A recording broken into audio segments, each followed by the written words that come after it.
Imaginez une jeune fille qui monte sur scène devant des milliers de personnes. Elle paraît fragile. À ses côtés, un immense orchestre attend dans le silence. Puis les premières notes de voilà retentissent. En quelques secondes, sa voix remplit toute la place. Le public retient son souffle. Certains pleurent sans même connaître son histoire. Cette jeune fille s'appelle Emma Coke. Derrière cette voix étonnamment puissante se cache un parcours fait de souffrance, de courage et d'espoir. Une histoire qui nous rappelle que la fragilité apparente peut parfois dissimuler une force extraordinaire. Emma Coke, née le 2 mars 2008 à Maastricht, aux Pays-Bas, et grandit à Kerkrade, au sein d'une famille profondément liée à la musique. La scène semble presque inscrite dans son histoire familiale. Ses parents sont musiciens, son frère Enzo joue du violon et sa sœur Sophie pratique le chant classique. Très jeune, Emma comprend que la musique lui offre un espace différent, un endroit où elle peut s'exprimer, où elle peut exprimer ce que les mots ordinaires ne suffisent pas toujours à dire. Mais son enfance est loin d'être insouciante.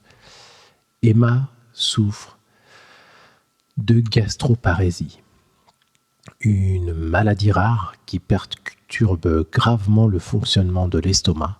Elle doit recevoir son alimentation grâce à des sondes et vivre avec des pompes nutritionnelles pendant une grande partie de la journée. Des gestes aussi naturels que partager un repas, manger un gâteau d'anniversaire ou sortir sans matériel médical deviennent pour elle particulièrement compliqués. À ces difficultés physiques s'ajoute le regard des autres. Sa maladie affecte notamment sa croissance et Emma raconte avoir été victime de moqueries et de harcèlement scolaire. Pourtant, lorsqu'elle chante, quelque chose change. Sur scène, Emma ne se sent plus définie par sa maladie, son apparence ou ses dispositifs médicaux. Elle devient simplement une artiste. La musique lui permet de transformer ses émotions, ses peurs et ses frustrations en quelque chose de beau. En 2021, alors qu'elle n'a que 13 ans, Emma participe à la version néerlandaise The Voice Kids.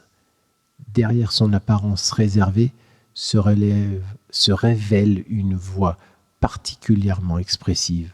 Elle ne cherche pas seulement à atteindre les notes, elle raconte déjà une histoire à travers chacune de ses interprétations. Le public est conquis et Emma remporte la 10e saison de l'émission. Cette victoire constitue une première étape importante, mais le moment qui va véritablement changer sa vie survient 2 ans plus tard. En 2023, Emma participe à une nouvelle émission musicale néerlandaise intitulée Mini-Star. Pour la compétition, elle choisit d'interpréter Voilà, la chanson avec laquelle Barbara Pravi avait représenté la France à l'Eurovision. Ce choix semble presque évident. Voilà parle d'une artiste qui se présente en public sans masque, avec ses blessures, ses rêves et sa vérité. Quand Emma la chante, les paroles semblent se confondre avec son propre parcours. Son interprétation lui permet de remporter également Mini-Stars. Parmi les personnes bouleversées par sa prestation se trouve André Rieu, le célèbre violoniste et chef d'orchestre néerlandais. Impressionné, il l'invite à chanter Voilà pendant ses grands concerts organisés sur la place du Wiesdorf à Maastricht. En juillet 2023, Emma se retrouve donc devant un public immense, accompagné par André Rieu et le Johann Strauss Orchestra. Elle n'a alors que 15 ans. Les premières notes résonnent. Emma commence à chanter avec retenue, presque comme si elle confiait un secret au public. Puis sa voix prend de l'ampleur, l'émotion monte progressivement jusqu'à cette conclusion bouleversante. Le public se lève. La vidéo de cette prestation est publiée sur Internet et devient un phénomène mondial. Selon le site officiel d'Emma, elle a dépassé les 100 millions de vues sur YouTube, tandis que l'enregistrement a également rencontré un immense succès sur les plateformes musicales. Mais derrière ce triomphe, la maladie n'a pas disparu.